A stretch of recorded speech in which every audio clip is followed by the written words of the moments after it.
Bonjour. Alors aujourd'hui, petite capsule sur le pétrole. Le pétrole, on entend tout et n'importe quoi aujourd'hui, enfin surtout n'importe quoi. Donc c'est pour voir aussi en fait qu'est-ce qu'on peut dégrossir comme information parce que où est-ce qu'on s'enligne avec ça? Bon, c'est pas une affaire d'écolo ou de grano de dire en gros que ça pollue, que c'est pas beau, c'est vénien. C'est un fait. Tous les scientifiques mondiaux vous le diront, le pétrole est une saloperie infâme. Alors pourquoi on en a autant besoin? Ben parce qu'il y a certaines personnes qui nous ont obligés à être dépendants de ça. Et sous forme commerciale, tout simplement pour faire du profit. Le fameux mot profit ou rentable, c'est les deux fléaux de ce qui caractérise l'humanité, mais pas seulement une petite partie. Alors, le capitalisme aussi, ça joue beaucoup là-dessus, évidemment. Puis on pourrait dire qu'un certain pays, pour ne pas le nommer, genre États-Unis par exemple, ont fait en sorte d'être le chef du monopole pétrolier. Comment ils en sont arrivés là? C'est très simple, c'est parce que vous les avez aidés par votre ignorance. Voilà. Alors quand je dis vous, c'est peut-être pas ceux qui vont regarder la vidéo, mais c'est peut-être beaucoup de gens autour de vous, vous savez, qui sortent cet argument qu'on n'a pas le choix de mettre du gaz pour se déplacer ou pour travailler ou quoi que ce soit. C'est vrai dans un sens, parce que la voiture, si vous ne faites rien, ben à un moment donné, elle va rester où est-ce qu'elle est, et puis point barre.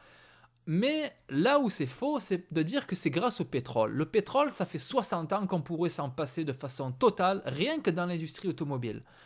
Mais là, pourquoi ça se sait pas? Ah, la désinformation, les médias et puis l'argent dépensé dans les publicités inutile pour vous faire croire que la voiture c'est waouh. Ça, t'as pas de voiture, tu ne feras rien de ta vie.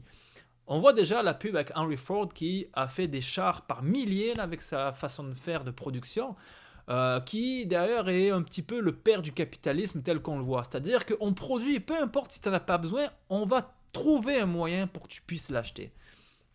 Voilà. Et pire, c'est qu'il y a des gens qui sont suffisamment cons pour l'acheter.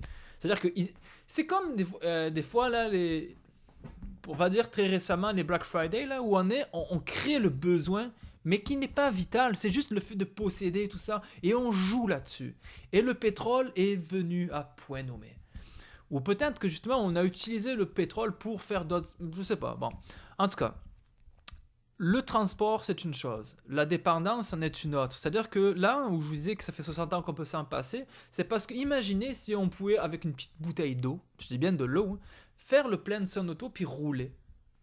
Mais vous imaginez, on serait plus dépendant du pétrole et ça serait une révolution. Mais c'est ça le problème. C'est parce que ça aurait dû être comme ça. La technologie du moteur à hydrogène existe. C'est-à-dire que, pour faire clair, de l'eau peut alimenter un moteur. Alors évidemment, pas celui qu'on connaît aujourd'hui, c'est une toute autre technologie, mais il existe.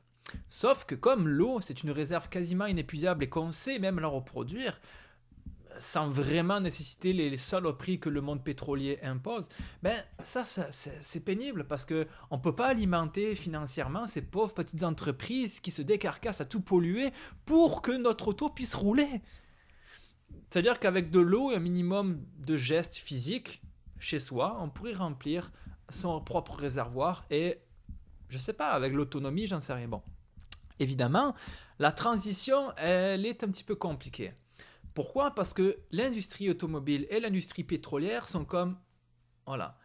Alors, il suffit d'influencer sur l'une ou sur l'autre pour avoir l'effet escompté. Premièrement, ce qui serait à notre portée, ce serait déjà de boycotter toute l'industrie automobile pétrolière.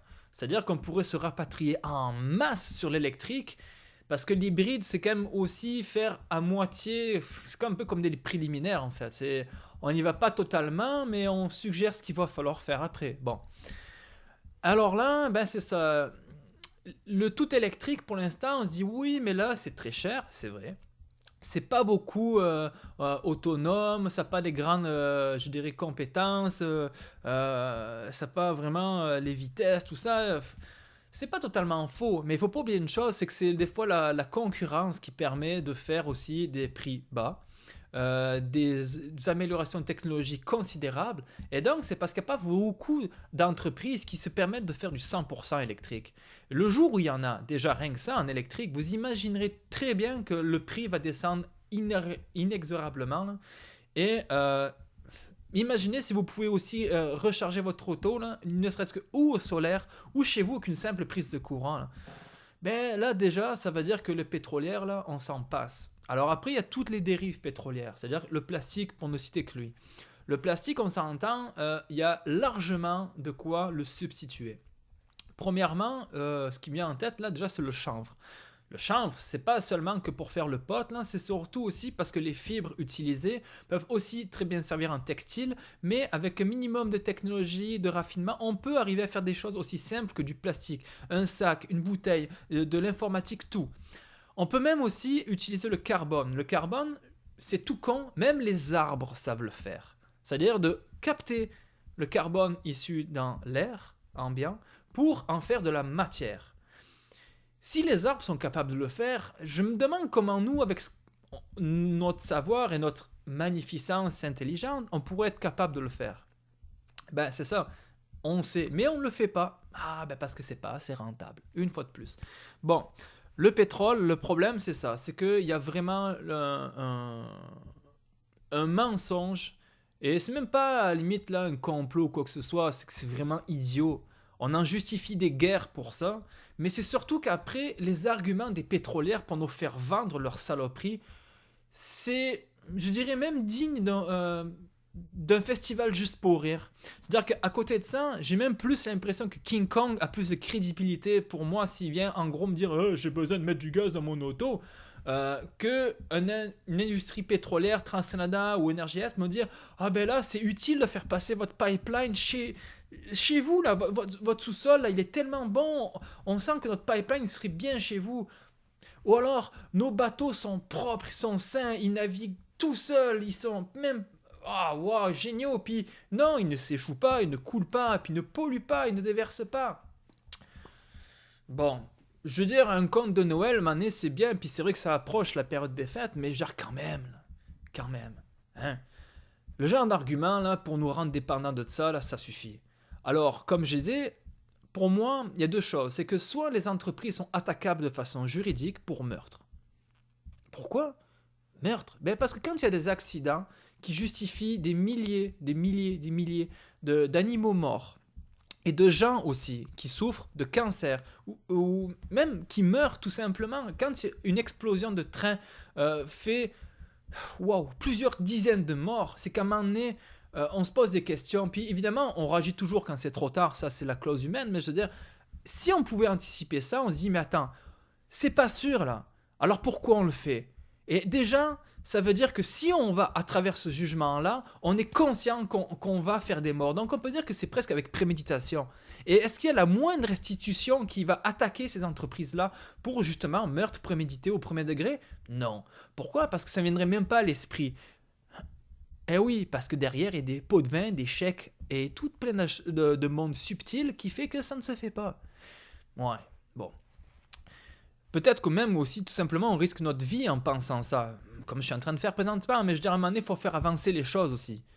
Donc, et je pense pas être le seul non plus à penser ça et à réaliser ça. D'ailleurs, pour réaliser tout simplement, il suffit d'aller sur Internet, vous trouvez toutes les informations que je viens de vous citer. C'est pas ici un roman de science-fiction ou alors d'anticipation quelconque ou quoi. Non, c'est des éléments concrets, crédibles, réels. Pour ça, il faut avoir un petit peu de curiosité, puis pas aller toujours croire que ce que la télévision dit est vrai. Ça, c'est sûr, c'est un beau changement. Mais tout ça pour dire que, voilà, le pétrole, on n'a plus le besoin d'en avoir, de l'utiliser, de le transporter, peu importe, même d'aller le chercher. Laissons-le où est-ce qu'il est. Pour peu qu'il reste en plus au niveau, il a fallu des millions d'années pour le fossiliser, pour qu'il soit là actuellement. Et nous, en même pas 200 ans, on a presque tout pourri, tout brûlé, tout utilisé. Ah, on nous fait croire qu'il reste entre 10 et 35 ans selon les techniques de prospection. Hey, de la merde, c'est juste pour détourner le problème, là. Nous, ce qu'on veut, c'est arrêter ça, mais que pour une fois, un gouvernement soit complice dans la bonne action, qu'il influe les automobiles, enfin les constructeurs automobiles pour dire vous allez faire autre chose sur la technologie au pétrole, et pour dire ensuite et mettre ses couilles sur la table pour dire les pétrolières maintenant ça suffit, vous êtes assez gavés là, faites autre chose. Et même pour peu qu'ils soient intelligents, reconvertissez-vous pour pas avoir trop de chômage. Mettez pas vos agents pétroliers à la porte, reconvertissez-les, dites-leur, ben allez, faites, inventez, ou même pas inventer, mais continuez les travaux sur le moteur à eau pour le rendre généralisé. Imaginez toute l'énergie qui a été utilisée pour faire ce qu'aujourd'hui on a dans le pétrole, si on l'avait fait pour des bons choix. Ah, mais c'est ça que c'est pas assez rentable. Et là, à vous de voir si vous voulez rester l'autruche qui dit « Ah ben c'est la théorie du complot » ou si vous voulez simplement voir que il suffit de très très très très peu pour passer à un basculement technologique total. Ça s'appelle la volonté et le courage. Maintenant, à vous de voir si vous l'avez et si vous pouvez parler de vous, de ce sujet-là autour de vous et d'avoir des renseignements, de vous renseigner par vous-même, d'aller sur Internet voir ce qui est vrai. Pareil, vous pouvez aussi m'insulter ou alors me donner de nouvelles informations pour qu'on se renseigne mutuellement et pour qu'on évolue. Le propre de l'homme, je pense, c'est l'évolution. Et là, ce qu'on est en train de faire, c'est retourner à l'âge de pierre en nous faisant avaler de si gros mensonges. Là. Pour qu'après, il y ait du monde qui soit capable de se dire « Oh ben, on est dépendant ».